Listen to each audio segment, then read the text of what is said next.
पुण्यात्माओं, आप बालक हो, बच्चे हो, बिल्कुल नादान बालक, जो ये भी नहीं जानता कि मैं जिस गड्ढे में गिरने जा रहा हूं ये मेरी मृत्यु का कारण बन सकता है। आप ये भी नहीं जानते कि जिस सर्प को मैं पकड़ने जा रहा हूं ये आपको डस लेगा और आपकी जान का घातक, जीवन का घातक बन जाएगा। आप इतने अबोध हैं, आप ये नहीं जानते हो कि जो बिजली का तार नीचे टूट कर गिरा हुआ है, स्पार्किंग कर रहा है, लूज हो रहा है, उसको आतिशबाजी जानकर वो बालक नादान पकड़ने की चेष्टा करता है और मृत्यु को प्राप्त हो जाता है।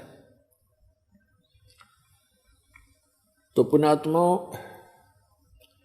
आप जी को जब इस गंदे लोक का ज्ञान होगा, आप जहाँ रह रहे हो, आप जिस माया रूपी सर्प को पकड़ने के लिए सारा जीवन बर्बाद कर देते हो, ये माया रूपी सर्प आपको खा जाएगा। लेकिन परमात्मा की शरण में आने के बाद आपको ये सर्प मिलेगा, लेकिन इसके दांत निकाल दिए जाएंगे। ये परमात्मा आपको धन देगा,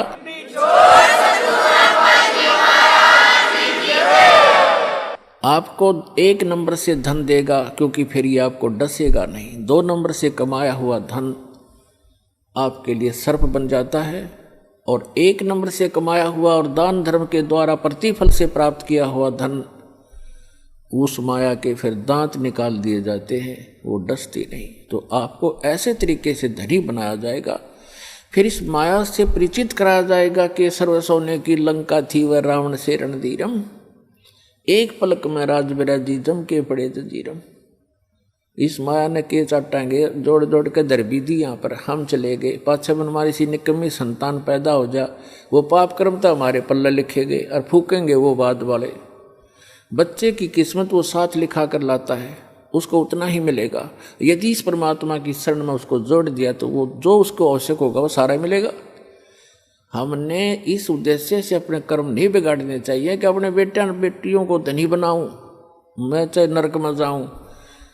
इसको कहते हैं आप स्पार्किंग वाले तार को पकड़ने जा रहे होते हो, पकड़ रहे होते हो। अब क्या बताया है कि आप इतने बालक हो, परमात्मा ने इन 3-4 अमृतवाणी में क्या बताया है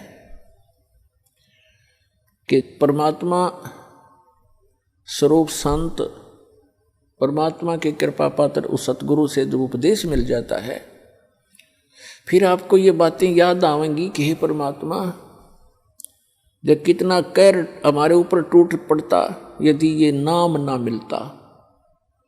परमात्मा कहते हैं कि सतगुरु के उपदेश का लाया एक विचार, और जय सतगुरु मिलते नहीं जाते नरक द्वार। ओए होए, पुण्यात्माओं, हमारे को मिसगाइड कर रखा है यहाँ पर।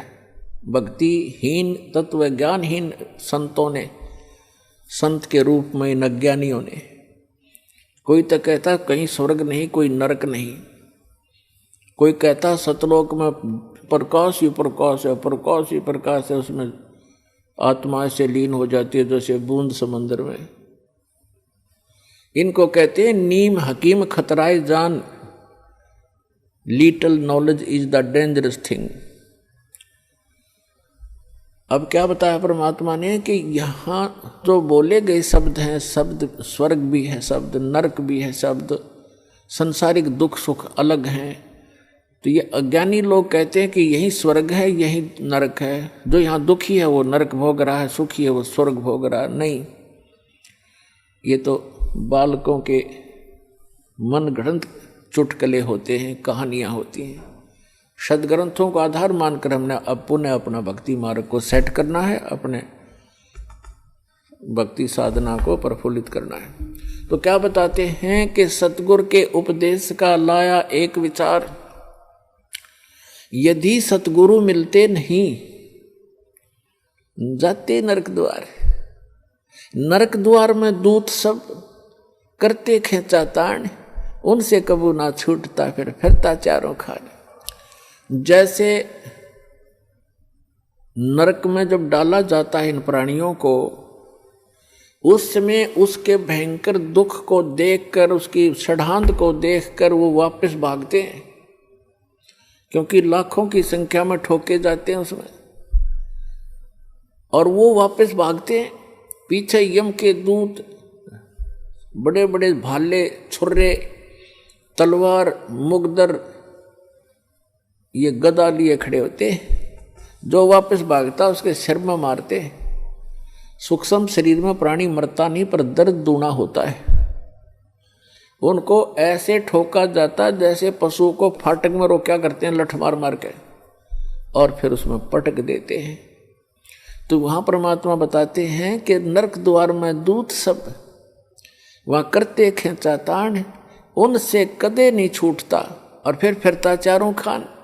फिर उससे निकल कर नरक का जो समय भोग कर फिर बाहर आता तो 84 लाख प्रकार के इन प्राणियों के शरीरों में कुत्ते, गधे, सूअर, गंदी नाली के कीड़े, पशु पक्षी, जलचर, ये कष्ट और भोगने पड़ते हैं। और इस परमात्मा के सच्चे नाम से, सतगुरु की शरण में आने से ये सारे दुख बाईपास निकल गया आपके। अब विचार करके देखना पुण्यात्मा, भी तो आपने पता नहीं इस अध्यात्म ज्ञान का, आपने लोक वेद सुना है, दंत कथाएं सुनी है, फिर मानव शरीर में जिसको जरा सा थोड़ा सा सुख है उसने भगवान की हो सकता ही नहीं। और जब कैर टूट जाते हैं फिर भगवान की खोज शुरू होती है, तो ये नकली संतान की कमी नहीं, इनको ब्रह्मांड करवा देता है ये काल।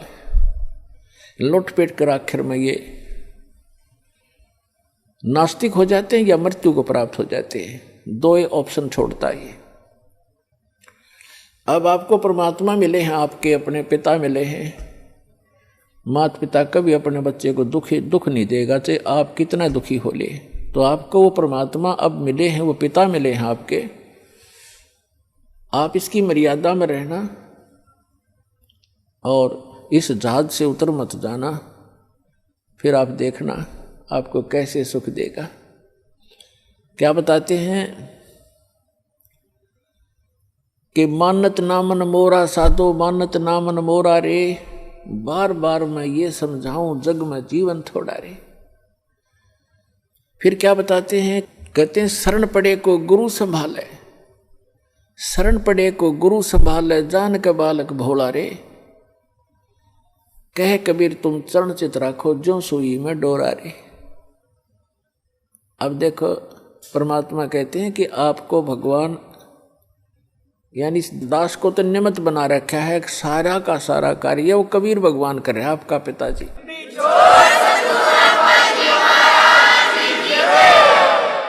उसके लिए उन्होंने बताया है कि जैसे ये दास एक उस परमात्मा का चलता फिरता एक पावर हाउस है, लेकिन मेन पावर हाउस तो वो खुद है मालिक। वो थर्मल प्लांट है जहाँ से बिजली बनती भी है और आपको हमें प्राप्त भी हो रही है।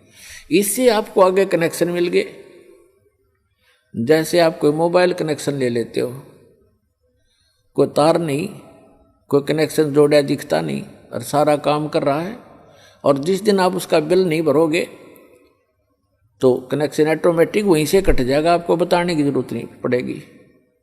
तो इस प्रकार ये दास एक चलता फिरता परमात्मा की पावर का एक छोटा वो समझ लो पावर हाउस, और इससे जिसको कनेक्शन मिलेगा उसके घर में वो पावर आएगी, उस परम पिता की 3 फेस की। और इसकी जो मर्यादा में रहना और इसका टैक्स आप भरते रहना, यानी आपकी मजदूरी करते रहना, दान धर्म करते रहना, या नाम की मजदूरी, राम नाम की कमाई करते रहना, तो आपका कनेक्शन ठीक रहेगा, तो पावर आपके घर पर आपका काम करती रहेगी। और जो पावर से काम होता वो मैनुअली नहीं हो सकता। जैसे पशुओं का चारा काटा करते हाथ से, ऐसे मशीन थी, अब भी है गांव में गरीबों के पास, तो वो हाथ वाला काम तो मैनुअल जितना ही होता है। जब उसमें लगा दी मोटर और पावर का कनेक्शन मिल गया, कट कट कट कट 1 घंटे में ढेर लगा देती है। आटा पीसा करते हाथ से, वो मैनुअल 2 घंटा में जाकर 2 किलो पीसा करता। अरे 2 घंटा में ठोक दे, पीट दे 10 क्विंटल आटे को, और हाथ नहीं लगाना, कोई प्रयत्न नहीं, मेहनत नहीं। तो परमात्मा की पावर से जो आपके संसारी कार्य होंगे ऐसे अनोखे से होंगे। आपको अभी तक पावर का कनेक्शन नहीं मिला था, उन नकली पावर हाउसों से तुम कनेक्शन लिए बैठे थे, जो कीकर के लटकर तार बांध रहे थे अपने, और कहे थे पावर हाउस जितने भी संत और महंत और ये आचार्य और शंकराचार्य। तो सौभाग्य आपका कि आपको उस पावर का कनेक्शन मिल गया। फिर इस पावर के काम देखियो आप। ठीक है, ये अदृश्य कार्य होते हैं। इस यहाँ की भौतिक पावर का हमने अलग से दिखाई देता, पर ये भी कुछ दिन में आपने न्यारा दिखाई देगा। आप कल्पना भी नहीं कर सकोगे, ऐसे सुख देगा आपको। और आप किसी को बताओगे, आपको शर्म आओगी कि रंदे नाटेगा और मन झूठा बनाओगा, एक झूठ बोल रहा है, और आपका कलजा फटन हो रहा होगा, किसने बताऊं।